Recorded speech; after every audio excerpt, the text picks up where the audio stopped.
Hello. Hi, everyone. Welcome to Pep Talks. This is the show where I talk about all things, what I talk about whatever I want, honestly. And if you're watching me now, hopefully you're watching me on either Twitch or YouTube. If you're watching me on Twitch, please just go on over to my YouTube and join that and subscribe there as well. And if you're watching me on YouTube, then I have a Twitch.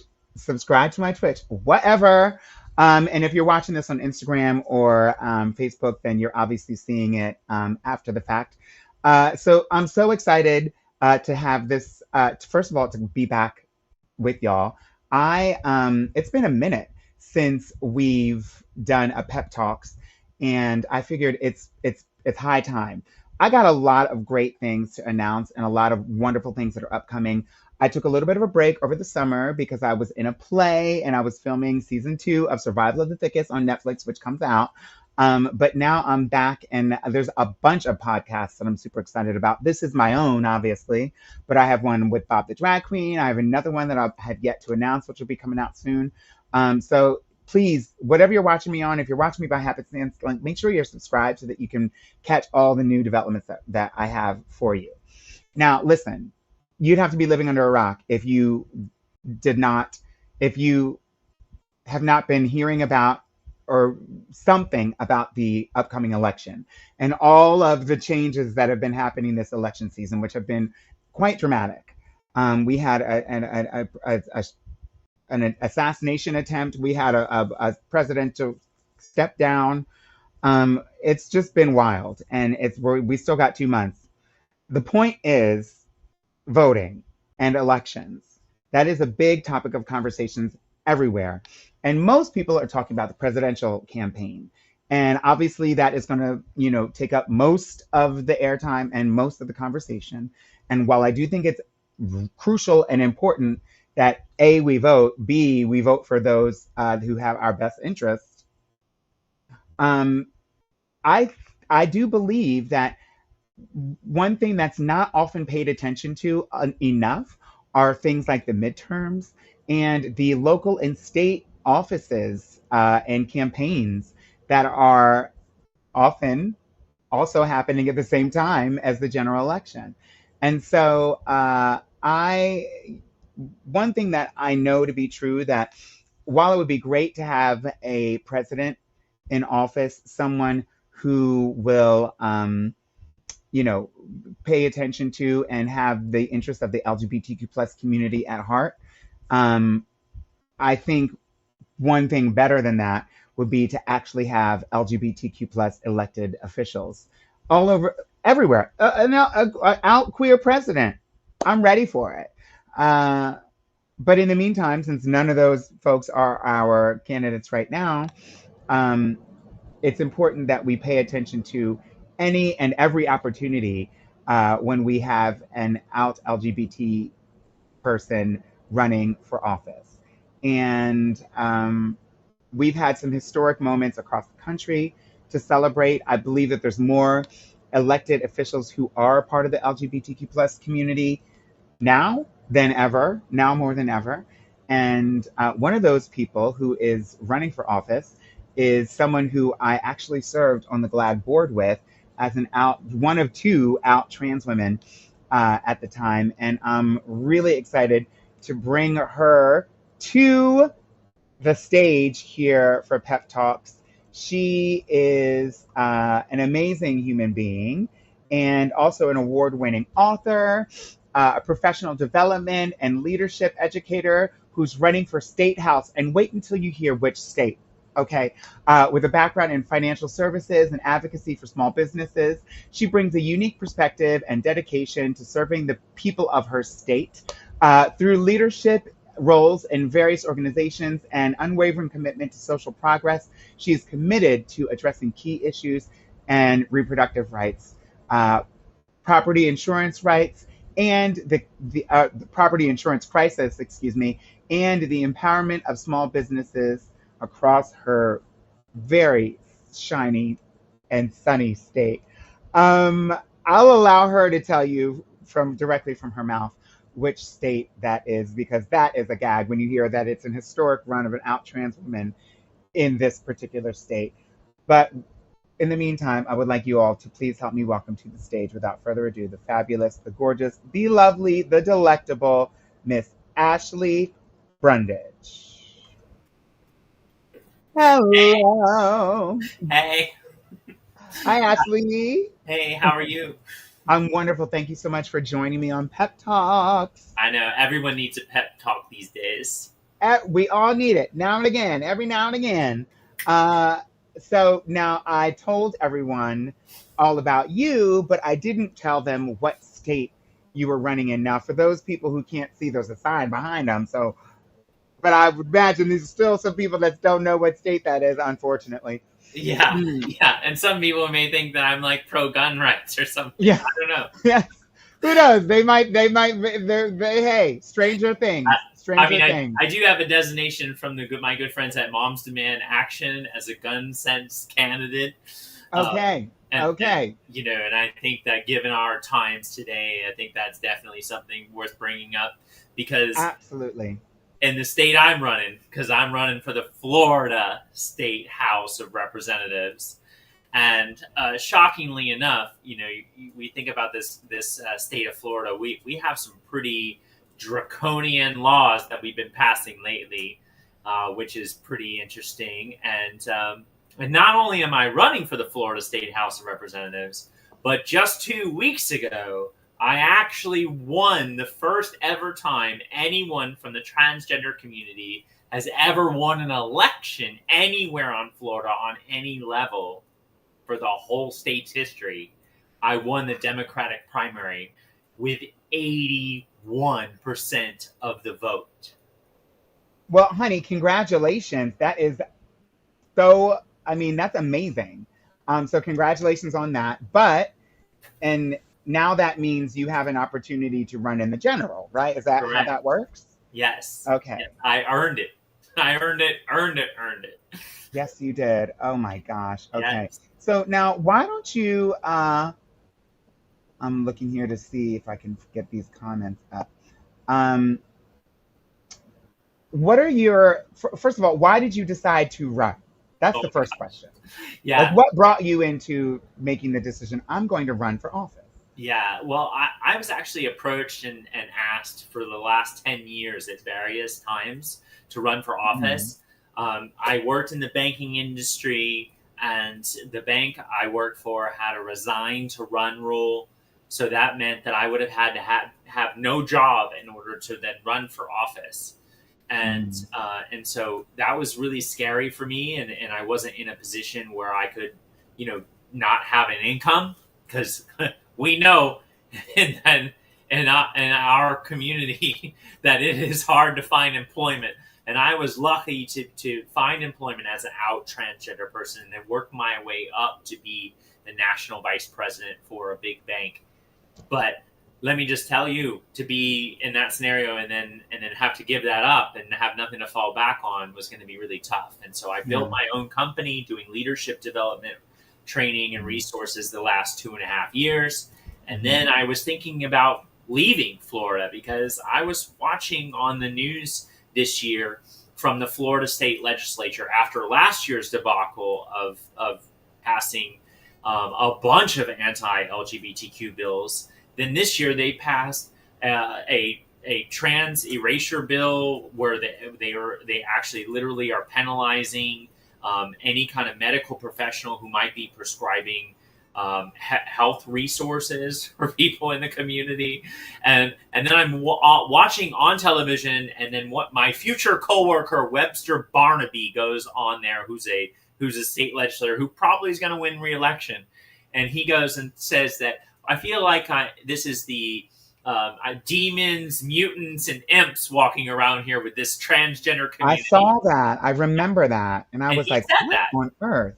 And I was like, oh my gosh, some kid is going to see this. And oh my gosh, like someone Stranger needs things. to stand up for that kid that's going to see this and think that they don't belong in society. And then what are they going to do? They're going to run away from the world. And I said, oh my gosh, I feel like I should do something. And so I started calling some of the organizations, and they were like, well, we really need a candidate for House District 65 because there's a candidate that filed who hasn't really, built up a lot of momentum. And Hmm. we need someone that's going to be out there and be very vocal and hopefully raise a lot of money for this race because we need resources. And so then I was like, are you sure you want me? And here we are. And honestly, the organization I was speaking to is Ruthless, not ruthless, but Ruthless, like Baby Ruth, but Got it. Ruthless. And Ruthless, Florida, had never once endorsed or recruited a woman like either one of you and either you and me. And I said, "Are you sure you want to go down that road? You do know that we have this thing. It's called the Turf Finder, and once we press this button and you go down this road and you announce the endorsement that you're endorsing me Yeah. and all of that, we're gonna find them." And they were like, "No, we're with you, Ashley, because your fight for resources is directly linked for our fight for resources because Florida is attacking LGBTQ people, women, black people. They're attacking all kinds of people. The guy that whistleblowed this BS about the parks last week, this guy got fired." I mean, it's like we got a lot of weird stuff happening in Florida, and that's Mm-hmm. why we have a lot of jokes about Florida. But I mean, I think that's one of the things that's really interesting. Right now, there is a move to demonize trans people on the national stage. We saw, with the Olympics, we heard with a lot of the people who are running for office, oftentimes attack trans people because they think that, because they probably know that most Americans statistically don't personally know someone who's trans.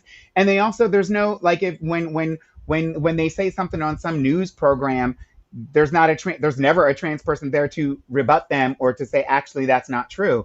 And so it's really interesting. We as mudslingy as American politics can be, one would wonder why an out trans woman, knowing that I feel attacked as a trans person and I'm not running for office. And so, do you have? Are you targeted a lot? Have you been? How's that experience been? I mean, obviously, I'm grateful that your eye is on the prize. You obviously you have a lot of support, which is great. You obviously have the life experiences that have sort of informed your decision to make the decision to start running.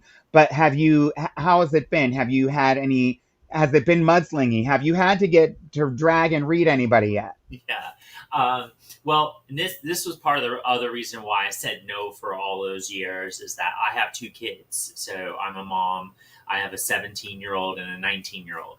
And now that my kids are older, it's in a much better place where they are doing their own thing and their safety is paramount to me. And so Mhm. I know that they're 100% safe. I've insulated and protected them from any kind of negativity, and then they're supportive of me running for office. And so anything that's going to Mhm. happen to me on this journey is is what's going to happen. And you know what? This goes back to like I think about like the future, right? Like one day Mhm. someone's gonna have a virtual textbook and they're gonna see the trans civil rights era, right?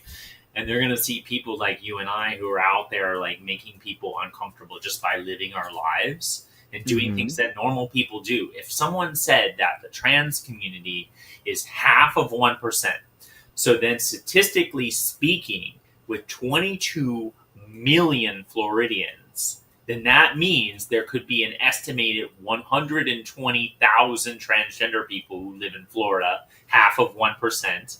And then, so Mhm. then, if that's the case, there are approximate 200 elected and appointed and constitutional officers across the state of Florida. So then, if there's 200 of them, then that means statistically speaking, there also should be one within the state legislature as well. And this is part of representation in a community. You can't then have it both ways. You can't say that it's an issue and then it's not an issue or that they're not representation. So representation is so important for so many people. and I'm proud to be the one that's hopefully breaking down some barriers. But there's going to be a lot of people coming after me. Girl, I mean, Comes they with nothing. better. So let's talk a little bit about that because you have an opponent. I do. Tell us about your opponent a bit. You know, Oh, you are running for Democratic office, and so or as you're running under under the Democratic ticket, I should say, and your opponent is running under the Republican Party. And correct. what? Tell Uh, us about your opponent. yeah. So my opponent is Karen, and Is and a Karen? I mean, I'll just tell you the facts, and you can make that Okay. determination yourself. She voted.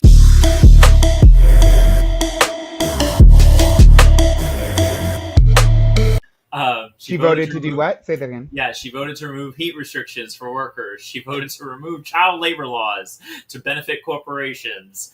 She voted for open carry. She voted for Moms for Liberty. She's a member of Moms for Liberty. She Oh, wow. voted for 6 anti-transgender bills. She voted for 8 anti-LGBTQ bills.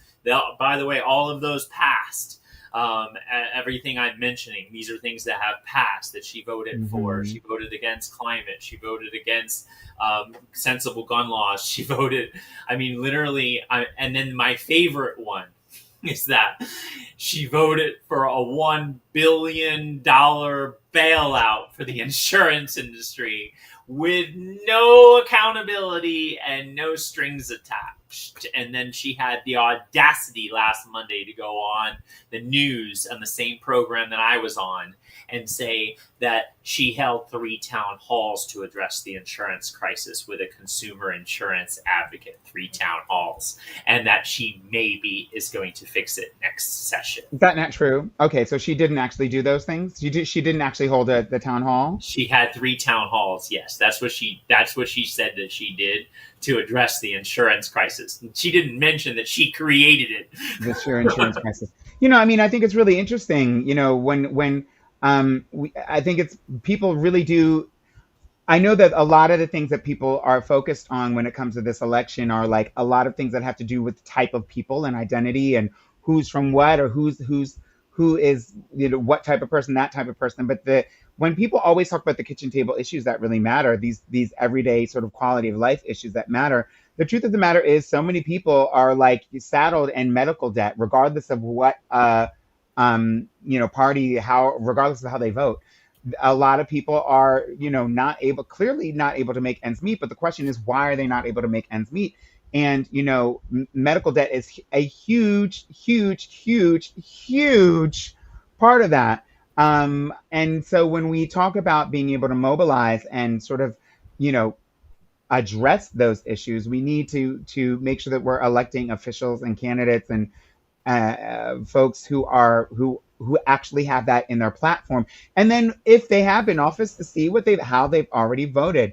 And that is, it sucks that we have to do our homework. But what I wanted to do is to bring, I don't know how many people who follow me are actually Floridians, but hopefully people those who are Floridians will see that you have an opportunity to vote for someone who it really wants to address these issues head on. And you can go to Ashley's website, which is Ashley Brundage dot.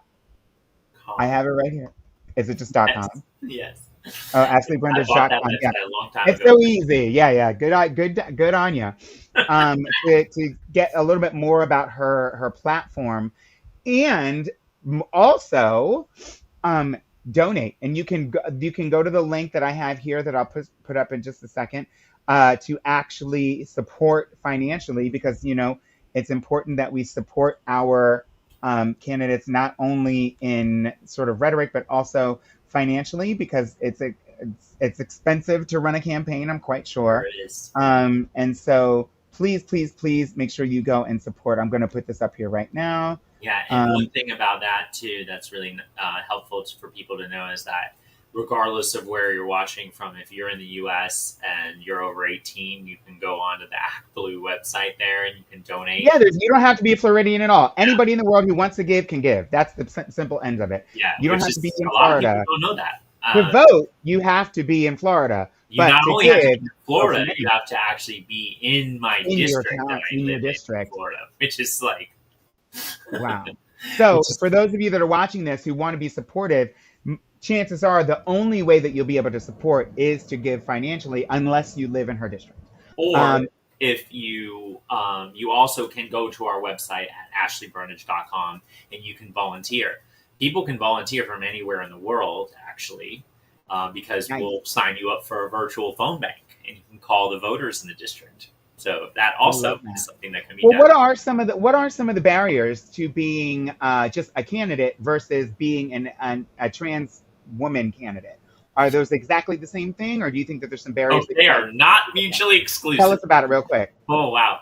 Let's see. I have to obviously be more cognizant of my safety, right? I mean, it's the same kind of things that we have to think about as being a proud out woman of transgender lived experience, right? People will tend to look at you differently, and they'll be like thinking that you're a sex object, or they're going to be thinking that that you're just going to be really easy to get to, and all of those things ring true. But then they're exponentially multiplied being a political candidate, because I have to be sitting there ready to have a conversation with anyone in every single moment in every place. I have to be out and about every single night, every single day, right? Handing out my business cards, right? Like literally, I'm walking around with my Act Blue, and I'm like, "Hey, why don't you send Dan DeSantis an inclusive message?"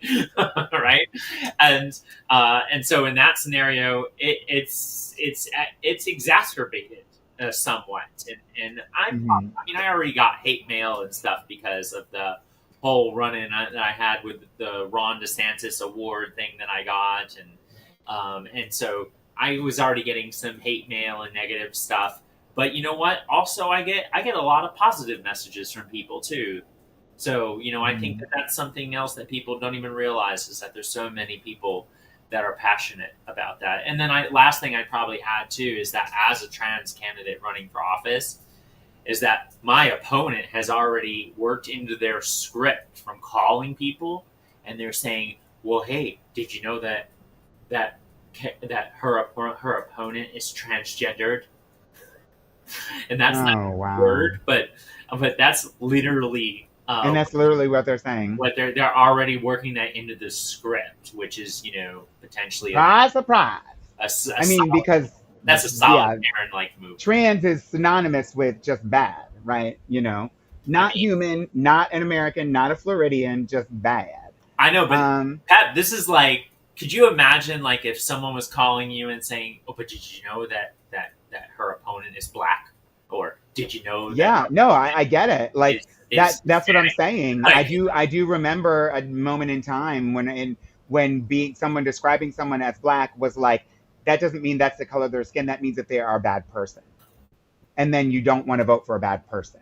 And so I know that that's what they're inferring right, when they say that. Do you know that she's a bad person because right. she's They might trans? as well Like, have just said that, yeah. which And would have of been course, we know that that's systematically not better. true. Yeah, maybe. Um, and so now, what is it like to live in, to not only live in this, because, in all seriousness, we hear Florida, for being one of the states in the United States of America, is probably the gets the gold star when it comes to really sort of outrageous, not only rhetoric and talking points, but also legislation. And a lot of it is anti LGBT, but certainly anti trans, as we've seen. And I've heard stories of people, Floridians and Texans, which is obviously not your state, but there are some similarities there, obviously. Yeah, And folks in Tennessee who've been so frightened because they haven't been able to access, or because of the new legislation, or even the threat of the legislation, that would not only threaten access to things like healthcare, but also threaten people who provide that healthcare, like you had sort of hinted at earlier. And then also, in certain extreme cases, threatening people who assist people to getting that healthcare, or the access to that healthcare. And so when that's happening, we've heard people doing drastic measures, as much as picking their family up and leaving the state, moving out of state with their kids and things like that. And so, what is your message to those to people who are afraid in those situations? And what is your message to people outside of the state who are hearing about this, and maybe they live in New York, maybe they live somewhere in Yeah, California where they don't have to experience those things. What is your message to people in the I think community who are hearing this? yeah, a couple things. One is that every state except one had an anti-LGBTQ bill presented in the legislative sessions this year. The only one that didn't have one presented, at least, or proposed, was Texas, and that's because Texas didn't meet. So that was the only reason that they didn't have one. So every single one, and I think that this is important because what ends up happening, you have Dwayne Wade and Gabrielle Union, right? They have an amazing child, Zaya, right? And they Mm-hmm. wanted to take care of Zaya, so they said, "Oh, we don't feel safe in Florida anymore now that they passed this healthcare ban, and Mm-hmm. so we're going to move, right?" And they have a lot of resources, right? And they don't feel safe. So then think about everybody else in the world of these issues, states that are facing Mm-hmm. lots of issues. This is scary. And so I think really what ends up happening is in a lot of cases, we end up playing into the larger goal of what I view as the larger goal for the Republican Party, which is population migration. Think that they want to scare people to consolidate as many people to live in as least amount of blue states as possible, Mm-hmm. because then they can actually control the states on a larger platform because of Mm-hmm. population migration. And then what I've noticed too is that this actually ties to Article 5 of the United States Constitution. If anyone doesn't study Article 5, I They highly don't. recommend that you Google this. And it's the states' rights. The states have rights. So then if you have to ask yourself, are there more red states or blue states? And if I told you that your life depended on it for you to name 13 blue states that you would bet your life that they would be voting blue in the state government, people don't realize how powerful the state governments can be because of this Article 5, and that could actually lead to literally the states being able to make changes to the Constitution without the president, without Congress, and without the Supreme Court. And people don't even know this, and it's absolutely mind blowing sometimes. So that's why I say, try to stay where you are, but be safe, take care of yourself, and then do whatever you can to try to flip super majorities in state houses. My seat is rated fifth out of all the seats in the state House of Representatives that are running right now in Florida, and That's all we have to major. do is actually flip 5 seats to circumvent the supermajority to prevent them from doing the kind of things that they've been doing. It was over the past like 2 years. I've been hearing terrible news outside of everything from the "Don't Say Gay" bills to the drag bans and to the anti-trans things, and we're from Florida, where woke goes to die. And honey, your Governor DeSantis, has been, like just on one, Yeah. lately. But I really do think, you know, there's lots of things I think, but one of the things that I think will be wonderful is to be able to actually see this historic moment where he is faced with the reality that there is a legislator in one of the largest districts in the state, in the top five seat in the House, to to to How's challenge that for him. accountability? And it would be just dessert, but it would also be an opportunity for him to, while he still is going to legislate, and see the impact in person, you know, at the state capitol on a regular basis, and sort of have that argument brought to his front doorstep. And so I'm hopeful that we'll be able to do that. And when I say, this is not really about like partisan or any, I'm really wholly interested in people voting their interests and supporting the candidates who are going to make their lives better because they understand the issues. And I think instead of us looking up to some sort of like deity, not that you're not a goddess, it's important that we send people from our communities into these positions of power, and we have an opportunity to do that, as people in this, all over the world, who want to support Ashley in her effort to do that, and then as Floridians, obviously, have an opportunity to then vote and in support. And when you do go and vote, this is one opportunity, because I already know that there's probably somebody, there could be somebody who's watching right now, has no idea that you're even running in their Yeah. district. And so this is an opportunity for them. And I know that there's people, I've been one of those people who just go and like, oh, I know the presidential candidate. And you go and you have no idea whose names are on the bottom of them thing. And you're hoping that one of them just sounds familiar. And Yeah. so this is an opportunity for you all to dive a little bit deeper and understand more. Go to Ashley's website, click this link here to show some support for Ashley. And the Ashley, one of the things that you can do is go to Ashley's social media, so that you'll be, if you are catching this after the fact and miss the link because it's not a clickable link on this page, then you can go and obviously that link will be posted. And but that's really important. We have to support, when we talk about supporting these candidates and these people. Yes, we want to celebrate the moments, but it doesn't happen on its own. It Yeah. has to happen with everyone's support. And so it's really important that if these issues are important to you, especially if, like she said, setting a precedent, because there are states that set a precedent. To case in point, Texas. I don't go there that often. Love all my Texan friends, but they do, in a small area, control the textbooks all over the country, because of their local and state culture allows them to create textbooks that then are basically set precedent for the entire country. And those are the textbooks that we read. And so when they're removing information about, LGBTQ history, when they're removing information about Black history from these textbooks, those are the textbooks that in New York we end up reading from and learning from in our schools. And so that's just one way that one state can sort of manipulate what happens. And that's in the sort of national culture. That's not even policy, right? And Yeah. so when she talks about states' rights, it's all up and down. And so this is an opportunity for you to support Ashley. Ashley, if there was, just tell people, like, literally one sentence really quickly on each issue, the top three issues, in terms of why they should vote for you, or what your platform is. We understand that we want to support you, but for those who want to support you but don't understand more about what your platform is, hit them. Yeah. So I'm running to address the property insurance crisis. Too much power is in this space from the money. Follow the money is really important.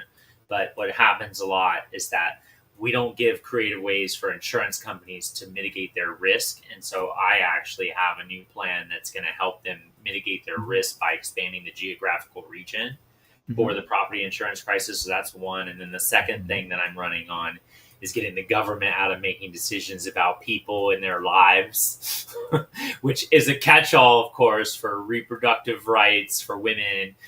It's a catch-all for access to recreational marijuana, which is on the ballot as well this year in Florida. It's a catch-all, right, for people to be able to go to a doctor and see what they need and talk to their medical professional and not their state legislator.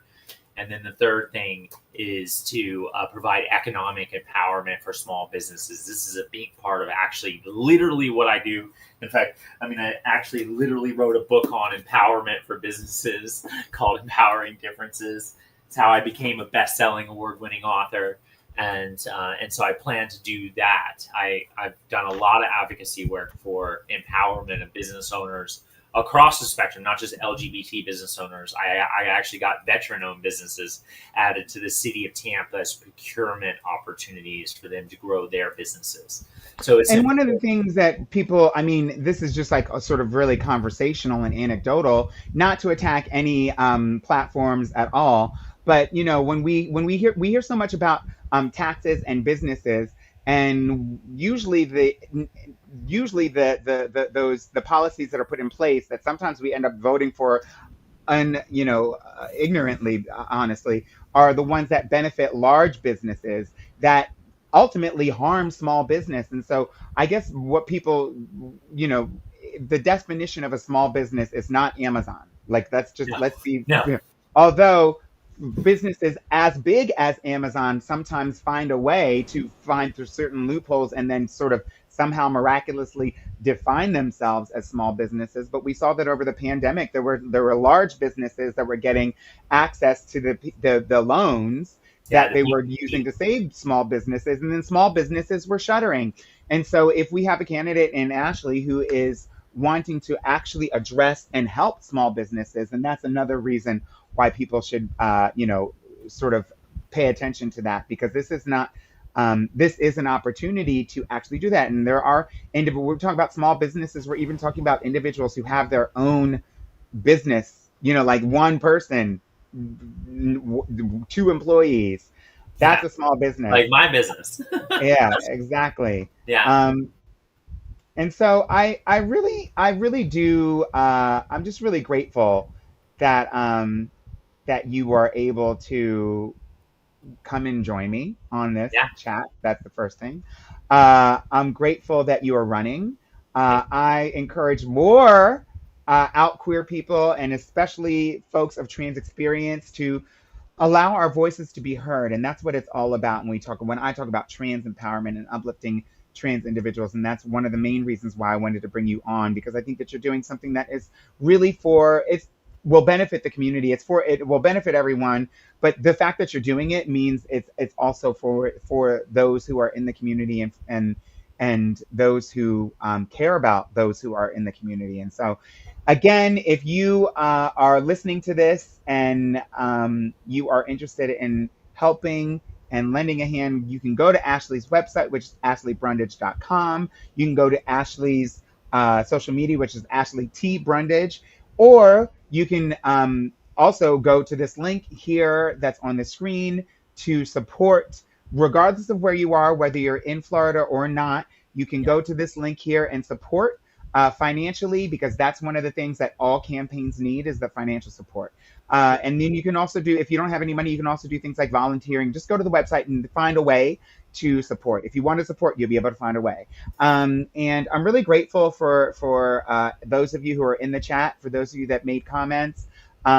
If you're watching this live, thank you so much. Don't forget to subscribe to both my channel and Ashley's social media, so you can see what the updates are with her. Remember, her name, hopefully with your support, after clicking this link and supporting her financially, her name will be on the ballot in Florida, underneath of the presidential opportunity. So make sure that you go down ballot and you look for her name, and make sure you click her name if her issues speak to you. Yes. Um, Listen, Ashley, thank you so much for joining me on Pep Talks. You're just, I think I'm just in awe of you. I wish you the absolute best. You have my support, and can't wait to see. I will have my eye on this race. Obviously, I'll have my eye on all the races that happen that day in November. And I just wish you the absolute best. Thank you so much. Yeah. Absolutely. Listen, folks, make sure you go and give Ashley a follow. Make sure you go and support her. And, for those of you that are watching this, just know that, like, I'm just 100% dedicated to uplifting the voices of out queer people, out trans people. It's wholly important to me. And I'm really grateful for everybody that's watched this, that's been watching along and following along. Um, I'm going to have more pep talks, not today, but there will be many more conversations, because there's a lot of conversations that I have privately that I would like to bring to you all and hear what you all think, and hear and see how you feel about them. But in the meantime, I'm just really grateful that you all watched. Thank you so much for your support, and I will see you next time.